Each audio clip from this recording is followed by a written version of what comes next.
نیند قربان کر کے جب روتی ہوئی آنکھیں اللہ کو مناتی ہیں نا، تو خواب حقیقت بن جاتے ہیں اور تعبیریں کن میں بدل دی جاتی ہیں۔ تہجد کا سجدہ ہر کسی کو نصیب نہیں ہوتا۔ تہجد لاڈلی عبادت ہے اور اللہ کے لاڈلوں کو ہی نصیب ہوتی ہے۔ تم روشنیوں کے رب کو رات کے اندھیروں میں پکارو، وہ تمہیں بھی معجزوں کی صبح عطا کر کے راضی کر دے گا۔ پریشان کیوں ہوتے ہو میرے پیارے؟ مشکل وقت میں تہجد کا سجدہ ہی تمہارا مرہم بنے گا۔ جب سب اللہ کے حکم سے ہے تو تمہارا وقت تہجد اٹھ جانا بے وجہ کیسے ہو سکتا ہے؟ تہجد کی خاموشی میں بہتے ہوئے آنسوؤں کا شور اللہ کو راضی کر لیتا ہے۔ دن کے اجالوں میں ضبط کی گئی سسکیوں کی کہانی جب رات کے سناٹوں میں اللہ کو سنائی جاتی ہے تو وہ تڑپتی ہوئی آہیں اور پکار کسی بھی رکاوٹ کے بغیر سیدھے اللہ تک پہنچ جاتی ہے۔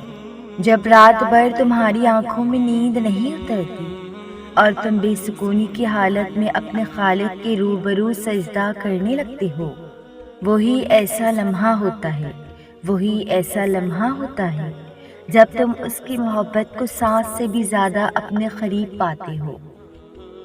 تم سوچتے ہو یہ بے سکونی سزا ہے، مگر در حقیقت وہ اللہ سے ملاقات کا مختصر ذریعہ ہوتی ہے، اور وہ تمہیں چن لیتا ہے اور تب تم سے بھی زیادہ اسے تم سے ملاقات کا انتظار ہوتا ہے۔